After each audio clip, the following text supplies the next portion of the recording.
Good morning. Our Sunday school lesson today comes from Matthew 26 and John 21. This is the account just before Jesus is arrested, when he is gathered together with his disciples, and he tells them that soon things are going to really fall to pieces, and he's going to be arrested, and one of the disciples is going to deny him. Peter protests. He says, "Even if I have to die with you, I would never deny you." And all the other disciples say the same thing. But Jesus tells Peter, don't be so certain. Before the rooster crows tonight, you're going to deny me 3 times. And so the night goes on, and Jesus is arrested. He's betrayed by Judas and arrested. And Peter kind of follows behind. And we see that he encounters 3 different people. And each time these people say, "Oh, you were one of Jesus's followers. You were with Jesus because you're a Galilean.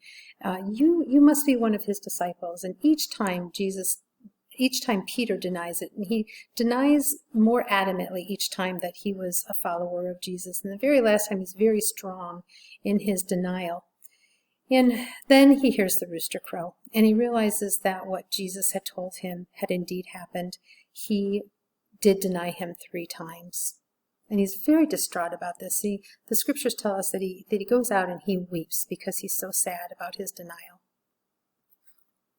Fortunately, our account doesn't stop there. After Jesus is resurrected, he finds Peter, and they have breakfast together, and then he talks with Peter, and he says, the scriptures tell us in John 21:15 through 17. After breakfast, Jesus said to Simon Peter, "Simon, son of John, do you love me more than these?" "Yes, Master, you know I love you." Jesus said, "Feed my lambs." He then asked a second time, "Simon, son of John, do you love me?" "Yes, Master, you know I love you."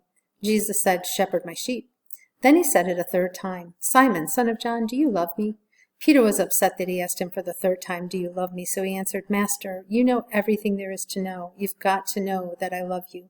And Jesus said, "Feed my sheep." So it's interesting to note that there were 3 denials and then 3 proclamations of Peter's love for Jesus. But what we see here is that even though Peter had an epic failure, he gets a second chance. Jesus is forgiving him here, and not only does he forgive him, but he gives him a mission. And his mission is to feed the lambs, to be a shepherd to Jesus' sheep, to people who love Jesus. And we know from the scriptures that Peter is very instrumental in bringing the gospel to many, many people. So let's watch a short video here from YouTube about some epic failures. Now, not everybody in this video is someone that I would want you to pattern your life after, but you will see that these are some very famous people who had first-time failures and then were able to come back from them.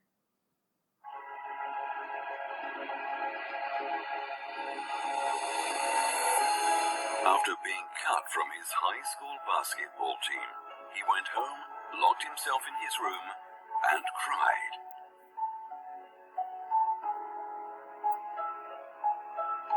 He wasn't able to speak until he was almost 4 years old, and his teachers said he would never amount to much.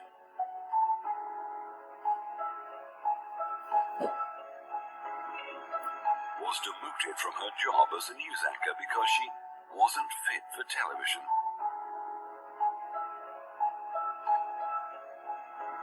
Fired from a newspaper for lacking imagination and having no original ideas.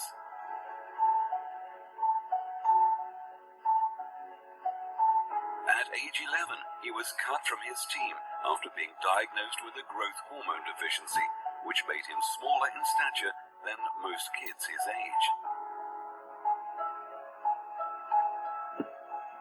At 30 years old, he was left devastated and depressed after being unceremoniously removed from the company he started.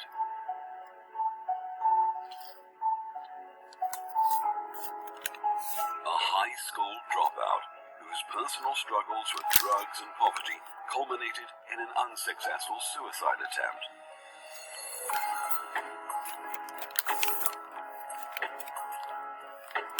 The teacher told him he was too stupid to learn anything, and that he should go into a field where he might succeed by virtue of his pleasant personality.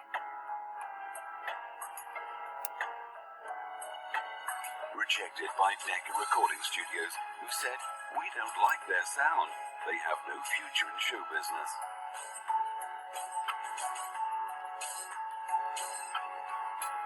His first book was rejected by 27 publishers.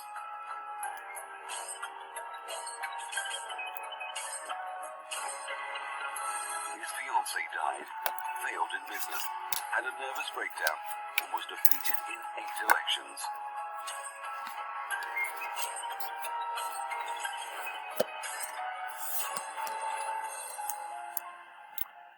If you've never failed, you've never tried anything new.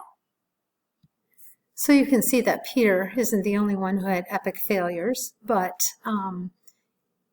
Peter was fortunate in that he is a follower of Christ, and Christ gave him a new mission and helped him to accomplish that mission. So our memory verse for today that I've written on the back of a piece of a paper plate here, and you'll see why in just a minute, is from Psalm 103:8, and it's, "The Lord is compassionate and gracious, slow to anger, abounding in love." And so we're so fortunate to serve a Lord who loves us so much and is slow to anger and does love us and forgive us when we mess up. This is going to be a little activity here that'll help us to maybe walk a little more closely with Jesus and to have a second chance when we fail. So what we're going to do is, on the flip side of this paper plate, we're going to divide it up into 6 sections. So in order to do this, I just took a straight edge and I drew a straight line down the middle, and then I turned it and I drew like a big cross or a big X in here so that I have 6 different sections. And then I labeled one Monday. And so for Monday, and you might want to pray about this a little bit before you decide what to write down. But on Monday, I decided that I want to take some time to be grateful for all of the things that the Lord has supplied for me, and that I want to really focus on speaking in a kind way to everyone. And so what we're going to do with this wheel then is, on Monday morning, I'm going to look this over and review it, and then I'm going to remember my scripture verse that's on the back side, and then I'm going to just remind myself that that's my focus. It's what I want to try to do today to be pleasing to Jesus. And then at the end of the day, maybe I leave this on my pillow or real close to my bed so that I know that I won't forget to look at it.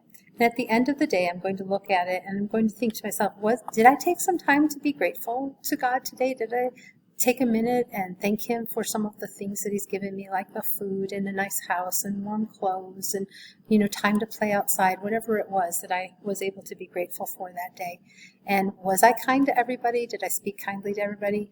And as I think about those things, I might think, well, yeah, I did this, but I had an argument with somebody and I wasn't very nice. I wasn't very kind about that. And so what we're going to do is we're going to remind ourselves by looking at the back side of our paper plate that the Lord is compassionate and He's gracious and He's slow to anger and that He abounds in love. We're going to ask forgiveness for not living up to what we know is Jesus' will for us. And then once we've asked forgiveness, we're just going to cross this out because we get a do-over and we're going to get a second chance. And so we go on to Tuesday, and if we were successful with Monday and we were able to do the things that we knew God wanted us to there, then we'll have some new goals for Tuesday. But if we weren't successful with these, then we'll list those again on Tuesday, and that's our do-over day. So I hope that you have a great week this week, and let's just close in a word of prayer. Father, thank you so much that you do love us. Thank you that you are abounding in love. I pray that you would be with each one of the kiddos this week and that you would help them to walk more closely with you. In Jesus' name.